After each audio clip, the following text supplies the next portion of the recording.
guys, welcome to our skills training project. My name's Brad. I'm Christie. I'm Alicia. And we're doing basketball jump shot. Classify a jump shot as a closed skill where the environment is very constant.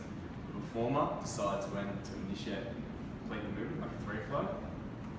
However, add this into a game situation and the jump shots becomes more an open skill, more dependent on the player's position and your time to react during gameplay. This is like receiving the ball close to the key during a game situation.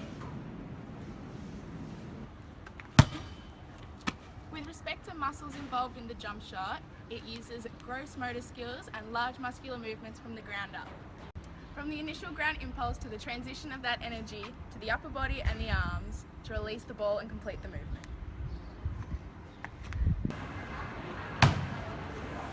So the basketball jump shot is classified as a discrete skill as you can identify the beginning and the end point, such as the jump and the release of the ball. It's different in comparison to a continuous skill such as running down the court. However, in a game situation, it could be part of a serial set of movement skills such as receiving the pass and immediately setting up for a jump shot.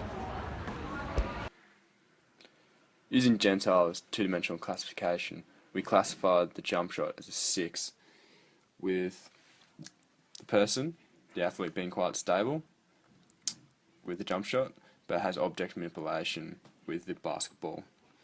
The target is also quite stationary, being in the same position and the same height on preceding trials.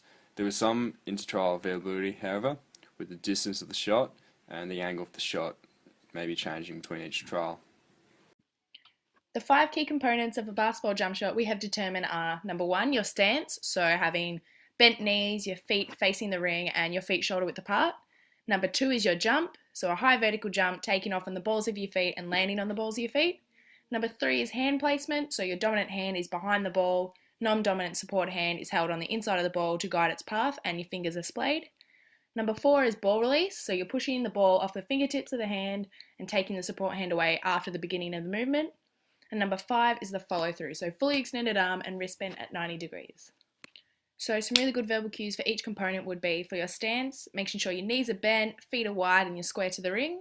For your jump, it would be jump as high as you can, take off on your toes, land on your toes. For your hand placement, it would be tuck in your elbow and spread out your fingers. For ball release, it would be holding the ball on your fingertips, don't let it touch your palm and drop your support hand. And for your follow through, you'd be saying, like you're putting your hand in a cookie jar, you want to stretch your arm up and flick your wrist. The pre-test required the learner to shoot 10 jump shots from the free throw line and record how many they made and how many they missed during the test. To measure the performance of our learner, we used both a qualitative and quantitative form of measurement. The quantitative form of measurement we used was the simple table up in the right hand corner showing the number of jump shots missed and made during the test, whereas the qualitative form of measurement we used was a form of a Likert scale, which is just the table down the bottom. This is where we've observed the learner shoot all 10 shots and given them an average rating for each key component between poor and excellent. For example, one of the key components of a jump shot is the follow through, and so we may observe that throughout the 10 shots the learner had a very poor follow through, which would be due to their inexperience and lack of knowledge regarding the skill movement. So we used both a qualitative and quantitative form of measurement for performance as they describe different factors. For example, the quantitative measure will describe the outcome of the skill, whereas the qualitative measurement is used to describe the actual movement ability of the learner. Obviously, we will use the same principles for both the pre and post test to ensure we get a good look and understanding of how the learner has improved these specific skills over the 4-week program. Once the program has ended, we will perform a retention test 2 weeks later. The whole point of a retention test is to determine the extent to which the learner's level of performance achieved in the original learning of the skill can be reproduced after the 2-week gap. Therefore, if we were to find that our learner had an excellent follow-through during the retention test, we can fairly accurately conclude that the level of performance achieved during the 4-week program was due to learning rather than just a temporary effect. The individual is currently at a cognitive level. They aren't familiar with the skill nor the sport itself. Therefore, it's required to maintain optimal arousal levels as he is a novice and the coach directs the individual's attention. Memory is laid down with association and meaningfulness through the individual's problem solving. Begin to learn and understand the basic fundamentals of a jump shot, focusing on the key aspects and trying to identify how to separate a skill into specific segments. Feedback will be provided quite frequently in the early stages of learning, however not on every trial, specifically the second or third. This is done to engage active learning and problem solving. Blocked practice at the beginning of learning with the use of repetition to simplify tasks. For example, 5 rebounds, 5 shots, then 5 passes. The session will also go for about 30 minutes and be completed in 2 days out of the week, as short, multiple sessions are more reluctant to have better retention from the individual as opposed to mass practice.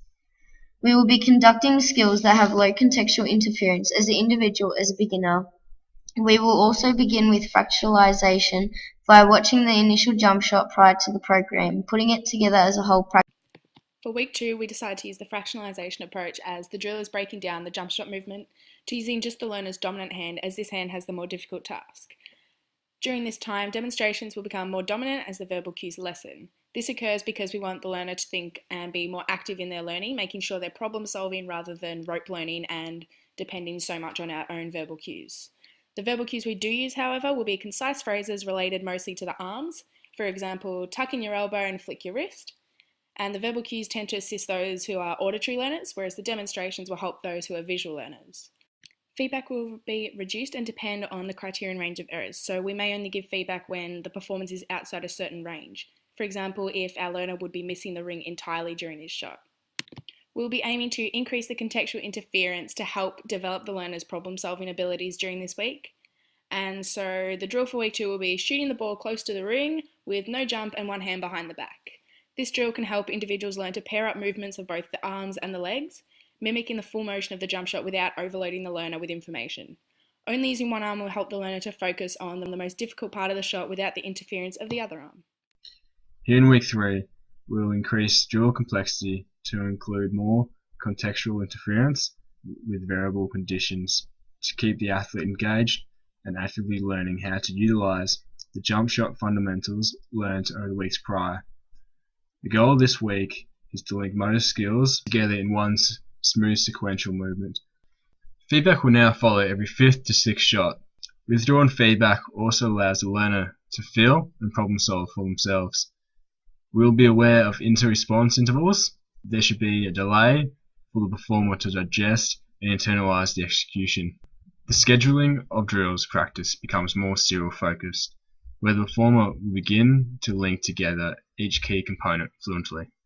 For example, firstly completing jump shots received from a pass, then they may gain a foul, so next up is a jump shot from a free throw, then potentially a jump shot from a rebound. This mimics what could happen in a game situation. In week 4, we apply skills learnt to a variety of conditions. The learner becomes an early associative, putting all the complex fundamentals and key aspects together, making the movement fluent and as a whole. Involves small-sided games and complete some drills involving different positions on court, opponents, and different passes, trying to accurately stimulate a game environment which will involve high contextual interference drills and low in organization. Summary and terminal feedback will be used, where the individual completes all of the trials and then results are discussed. The use of video feedback may be essential as it provides visual feedback so that they can identify what they're doing correctly or incorrectly. The use of random practice in a variety of conditions during practice. Drills involving variability, changing the angles of the shot, the distance from the ring, and an additional defender and potentially different passes in order to improve greater cognitive learning and performance on retention tests, as it's involving contextual interference as the player progresses. A transfer test is a way of measuring the adaptability of an athlete to a novel skill of similar motor movements to that they have been training. Here the athlete is in position to receive the ball and then immediately turn to perform a jump shot while at the same time being closed down by a defender. We wish to see good transfer of learning and retention of the fundamental motor skills learned over the past 4 weeks. This test will undergo the same qualitative and quantitative analysis as our pre, post and retention tests. Go. I want you to actually shoot it.